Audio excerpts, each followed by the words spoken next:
हमारे ब्रज में के लाला तू भगवान है।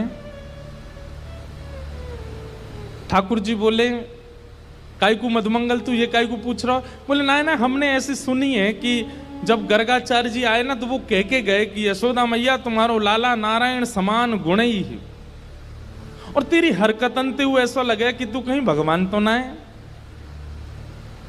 तो ठाकुर जी धीमे से बोल जाते हैं, बोले मधुमंगल एक बात बताऊं? बोले कहा, मैं जय जय ही हूं, मैं भगवान ही हूं।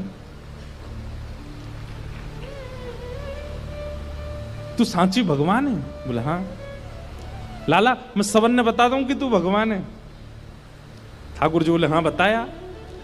मधुमंगल गयो, सबरे सखान में हल्ला मचाया। बोले तुम्हें एक बात बताऊं? बोले कहा, हमारो जो लाला है ना, बोले हाँ जी भगवान है।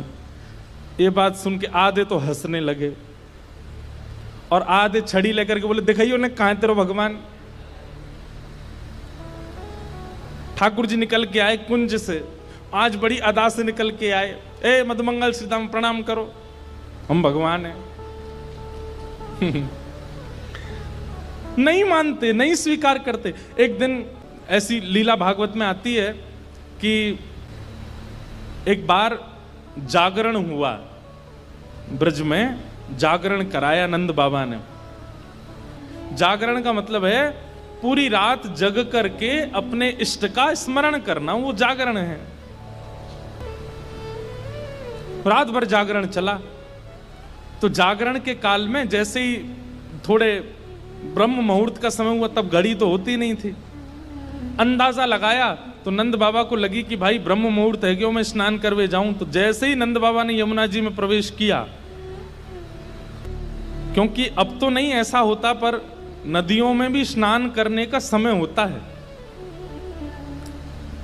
ब्रह्म काल से पहले अगर आप नदी स्नान करते हैं तो वो देवताओं का समय होता है, उस समय देवता स्नान करने आते हैं, उस समय नहीं करना चाहिए।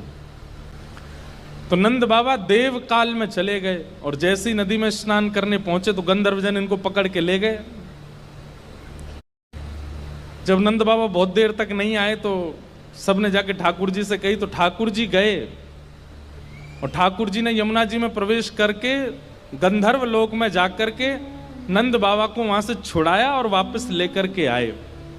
तो जैसे ही नंद बाबा वापस आए तो सब ब्रजवासियों ने घेर लिया। सब ब्रजवासी बोले, बाबा तुम कहां चले गए? रात में गए, अब निकल के आए हो। मधुमंगल श्रीदाम बोले, बाबा हमें तो यूं बताओ, इतनी देर तुमने सांस कैसे ली भीतर, तुम चले कहां गए?